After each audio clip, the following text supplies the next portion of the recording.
के दामोदरपुर स्कूल से 82 में मैट्रिक किया। उसके बाद लक्ष्मी नारायण कॉलेज भगवानपुर से ग्रेजुएशन करने के बाद मध्य प्रदेश के उज्जैन डिस्ट्रिक्ट के एक नागदा इंडस्ट्रियल एरिया है, वहाँ मैं स्थापित हुआ और केमिकल ट्रेडिंग का मेरा बिजनेस है। और ये बिजनेस ऑल ओवर इंडिया में है। हमारे कम से कम 20-21 ऑफिसेस हैं, हर स्टेट में लगभग ऑफिस है। नॉर्थ में आसाम के गुवाहाटी में ऑफिस है, इसके अलावा नॉर्थ में नहीं है, बाकी सब स्टेट में है, साउथ में भी है। एक्सपोर्ट भी करते हैं इसको।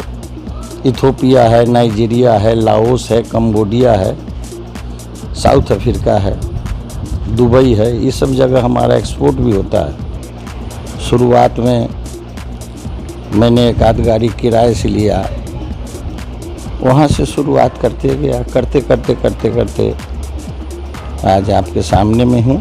हम 96 से शुरू की इस बिज़नेस को। 96 से 2000 तक मैंने अनऑथोराइज मतलब बिना रजिस्ट्रेशन का मैंने बिज़नेस किया है। उसके बाद जब हमको लगा कि बिज़नेस में दम है तो मैंने 2000 में रजिस्ट्रेशन कराया गोल्डन केमिकल नाम से। सिस्टम सही है कि सिस्टम भी दोषी है, लेकिन कहने का मतलब कि अगर आदमी किसी को खाने का नहीं है तो चोरी भी कर सकता है, चमारी भी कर सकता है। मैं जहाँ से रहता हूँ मध्य प्रदेश में, आप वहाँ का देखिए, एक भी माइग्रेंट है कहीं किसी स्टेट में कि माँ बाप से ही हम लोग हैं, तो उनके शांति के लिए जितने लोगों का सहयोग मिले, सपोर्ट मिले, जितने लोगों का आशीर्वाद मिले, वो हम अपने लिए सौभाग्य की बात समझते हैं। गांव तक बिहार देख रहे हैं। यहाँ पर मैं हूँ सुबोध सिंह, अनिल सिंह है हमारे साथ में। वैशाली जिले के एक छोटे से गांव यूसुफपुर के रहने वाले हैं।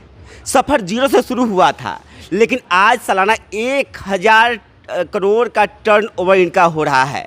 इनकी माताजी का निधन हो गया है। अब माताजी के श्राद्ध क्रम को, शांति भोज को भव्य बनाने के लिए इन्होंने खास इंतजाम किया है।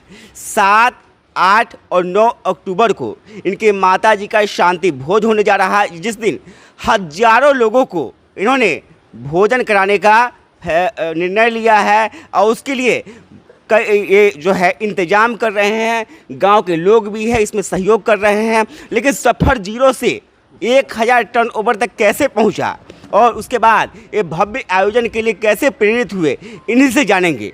अनिल बाबू जी, 0 से शुरू किए, 1000 करोड़ का टर्नओवर मामूली बात नहीं है। किसी कोई आदमी सुने, कोई भी आश्चर्य करेगा। कैसे शुरू, कहाँ से हुआ और यहाँ तक पहुँचे कैसे?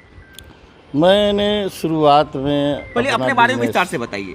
हाँ जी, मैं यहीं के दामोदरपुर स्कूल से 82 में मैट्रिक किया। उसके बाद लक्ष्मी नारायण कॉलेज भगवानपुर से ग्रेजुएशन करने के बाद मध्य प्रदेश के उज्जैन डिस्ट्रिक्ट के एक नागदा इंडस्ट्रियल एरिया है, वहाँ मैं स्थापित हुआ। वहाँ मैंने देखा, मैं शुरुआत में वहाँ सर्विस के व्यू से गया था। 1-1.5 साल सर्विस करने के बाद मैं जिस कंपनी में था, उस कंपनी का ये बायो प्रोडक्ट था, हाइड्रोक्लोरिक एसिड। मैंने ये देखा कि ये जो केमिकल है, ये है तो बायो प्रोडक्ट, लेकिन इसके रीयूज काफ़ी है, जो मैंने खुद से महसूस किया। और भी लोग थे, ट्रेडिंग करते थे।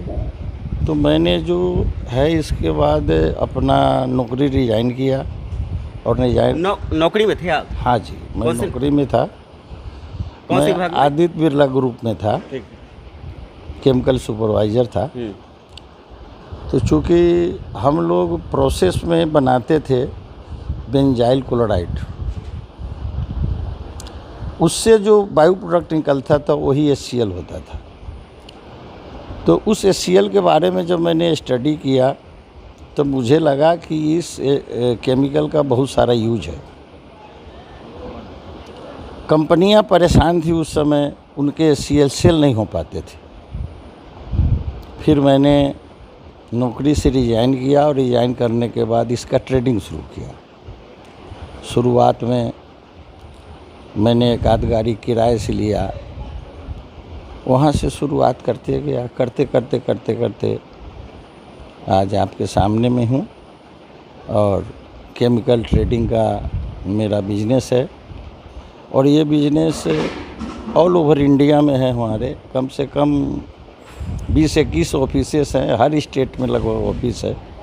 नॉर्थ में आसाम के गुवाहाटी में ऑफिस है, इसके अलावा नॉर्थ में नहीं है, बाकी सब स्टेट में है। साउथ में भी है 2-4 ऑफिस। इसके अलावा हम लोग एक्सपोर्ट भी करते हैं इसको। इथोपिया है, नाइजीरिया है, लाओस है, कंबोडिया है, साउथ अफ्रीका है, दुबई है, ये सब जगह हमारा एक्सपोर्ट भी होता है। नेपाल में हमारा ऑफिस भी है, नेपाल भी जाता है मेरा मटेरियल।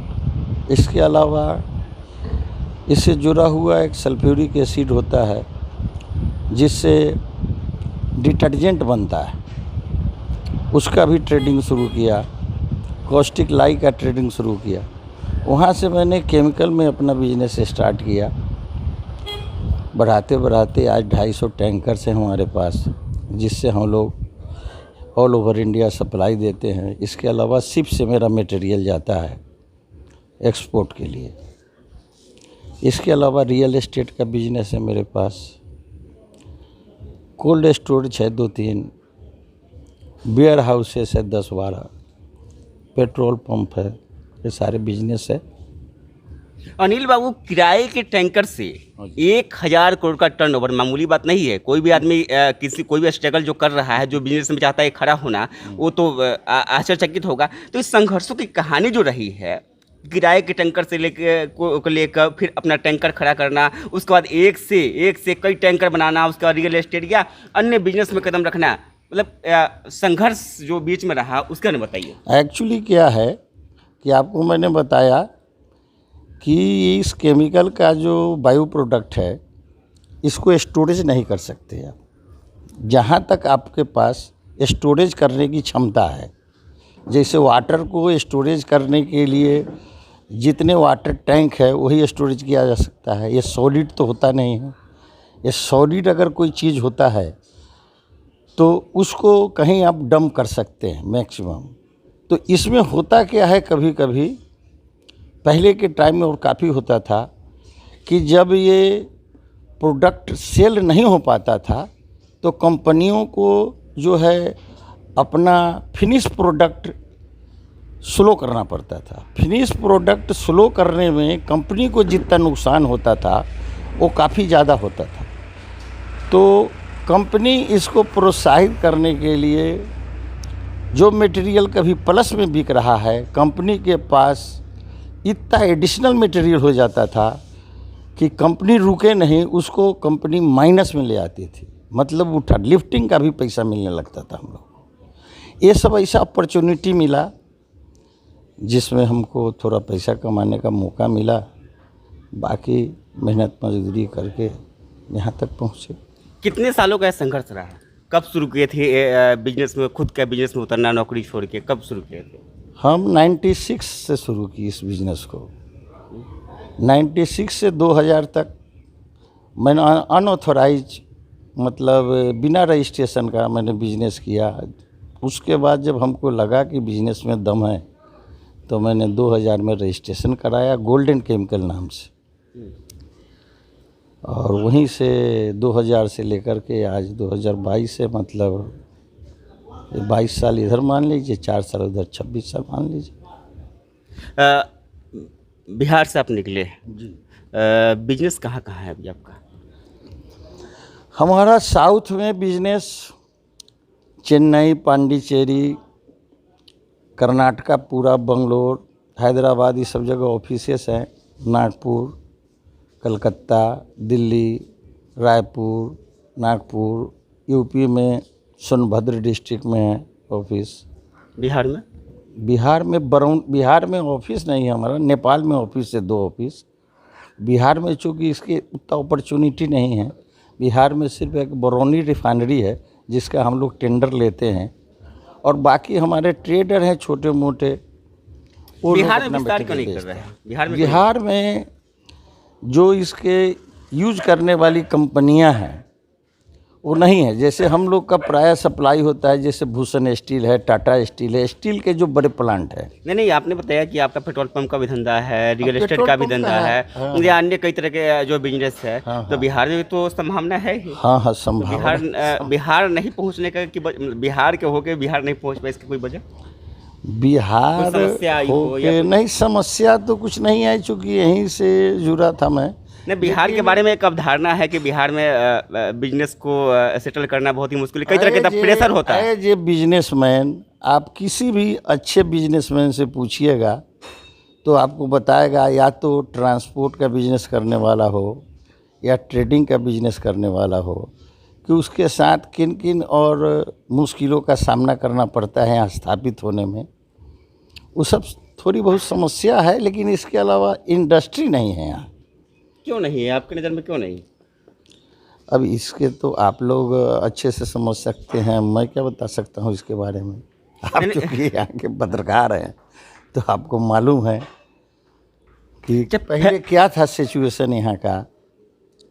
हालांकि मतलब जो परिस्थितियाँ हैं उसमें कुछ सुधार तो है ही, लेकिन आज के डेट में भी बिजनेसमैन के लिए कंफर्टेबल नहीं। स्टेट सपोर्ट नहीं है, और आदमी यहाँ से स्थापित करे अपने आप को, मुझे तो ऐसा दिख नहीं रहा। इसके बदलाव कैसे आएगा? बदलाव तो लोगों की मानसिकता बदलनी पड़ेगी। सिस्टम दोषी नहीं है? बेरोजगारी कम होगा तो बदलाव होगा। बेरोजगारी कम, सिस्टम का भी समस्या आता होगा ना? नहीं, सिस्टम सही है कि सिस्टम भी दोषी है, लेकिन कहने का मतलब कि अगर आदमी किसी को खाने का नहीं है तो चोरी भी कर सकता है, चमारी भी कर सकता है। मैं जहाँ से रहता हूँ मध्य प्रदेश में, आप वहाँ का देखिए, एक भी माइग्रेंट है कहीं किसी स्टेट में नहीं मिलेगा आपको, इसलिए कि माइग्रेशन है ही नहीं। इतनी इंडस्ट्री है कि वहाँ के बाहर के लोग वहाँ जाके अच्छे अच्छे पोस्ट पर हैं, वहाँ के लोग अच्छे खेती बाड़ी में लगे रहते हैं। थोड़ा बहुत है जो नौकरी करने वाला, उसको अपॉर्चुनिटी मिल जाता है। यानी कमी कहीं ना कहीं मानसिकता की भी है। मानसिकता की बहुत बड़ी कमी है। सबसे पहले आदमी को मानसिक रूप से अपने आप को इसके लिए तैयार करना पड़ेगा कि मेहनत से सब कुछ प्राप्त किया जा सकता है, लेकिन इसका कोई शॉर्टकट रास्ता नहीं। फैमिली बैकग्राउंड के बारे में कुछ बताइए। फैमिली बैकग्राउंड, हम एक साधारण से गृहस्थ परिवार से हैं। हमारे पिताजी स्वर्गीय बिजली सिंह यहीं अपना पूरा समय निकाला इन्होंने, और ऐसे वो हम क्या करते थे? वो तो यहीं एग्रीकल्चर का काम करते थे। थोड़ा बहुत खेत बाड़ी है हम लोगों को, उसी में करते थे खेती बाड़ी। बाकी हमारे 2 चाचा हैं, एक ब्लॉक डेवलपमेंट ऑफिसर थे और एक नेवी चीफ पेटी ऑफिसर से रिटायर थे। हम 3 भाई हैं, 2 भाई आर्मी ऑफिसर, एक मैं हूँ। चाचा का लड़का वगैरह भी अच्छा है। एक छोटा लड़का है जो ट्रांसपोर्ट का बिजनेस करता है, और एक हमारा छोटा भाई जो चाचा के बड़ा लड़का है, शायद यही होगा, मैं देखता हूँ, उससे भी आप स्टेटमेंट लीजिएगा। वो अभी रेलवे में बहुत अच्छे पोस्ट पर पुलिस डिपार्टमेंट में हैं। माता जी के शांति भोज करने बताइए कि इतना भव्य आयोजन करने का विचार। भव्य आयोजन करने का विचार, मैं इसको भव्य नहीं मानता हूँ। शांति भोज में जितने लोग आए, और चूँकि माँ बाप से ही हम लोग हैं, तो उनके शांति के लिए जितने लोगों का सहयोग मिले, सपोर्ट मिले, जितने लोगों का आशीर्वाद मिले, वो हम अपने लिए सौभाग्य की बात समझता हूँ। इसी को मैं भव्य मानता हूँ कि लोगों की उपस्थिति हमारे यहाँ हो। क्या क्या प्रोग्राम है? प्रोग्राम 7 तारीख को भोज का है, 12-15 हज़ार आदमी का खाना है, जिसमें हमारे पंचायत के अलावा भी और पंचायत है, जिसमें सब लोग यहाँ जो समदरका बोलते हैं, सब जाति के लोग हैं। और 8-9 तारीख को जैसा कि यहाँ चावल वावल का होता है प्रोग्राम जी, तो उसमें 8 तारीख को चावल का प्रोग्राम है। जो स्वजातीय लोग हैं, आसपास के जो भी 10-12 गांव के लोग हैं, उन लोगों का प्रोग्राम उस समय 8 तारीख को 5,000 आदमी का होगा मेरे हिसाब से। और फिर चूँकि ऐसा रहता है कि इसमें अगर मछली नहीं खाया गया तो साल भर खा नहीं पाता। हम खुद नॉनवेज खाते हैं, इसलिए 9 तारीख को मछली का प्रोग्राम है। जिसमें भी इतने लोग की उपस्थिति रहेगी। तो अनिल बाबू हैं, भले ही ऊंचाइयों पे पहुंच गए हैं, लेकिन ज़मीन पैर जो इनका है वो आज भी ज़मीन पे है। जीरो से शुरू किया था इन्होंने, आज 1000 करोड़ का टर्नओवर ये सालाना कर रहे हैं। कई बिजनेस में इन्होंने हाथ आजमा रहे हैं, सब जगह सफलता मिल रही है। माता जी का निधन हुआ है और माता इनका साफ कहना है कि जो भी किया है माता पिता के आशीर्वाद से ही किया है और माता का शांति भोज है, इसलिए इस शांति भोज में अधिक से अधिक लोग शामिल हो, इसलिए निमंत्रण भेज रहे हैं और आगे भेजा जाएगा। और इनका लोगों को निमंत्रण भी देना है। हाँ जी, निमंत्रण दे दिया है और जितने लोग देख रहे हैं अधिक से अधिक संख्या में पहुँचे। तो आप भी आइए और शांति भोज में शामिल होइए और अनिल बाबू के माता जी को लिए प्रार्थना कीजिए कि उन्हें बढ़िया जगह नसीब हो। और तब तक हमारे चैनल को आपने सब्सक्राइब नहीं किया तो सब्सक्राइब कीजिए, साथ ही लाइक शेयर और कमेंट कीजिए। अब ऑर्गेनिक तरीके से रखें खुद के साथ किचन के बर्तनों और बाथरूम के टॉयलेट का ख्याल। अकासा लेकर आया है organic hand wash, shampoo, toilet cleaner के साथ ढेर सारे प्रोडक्ट जो करे आपका और आपके घर का कंप्लीट केयर।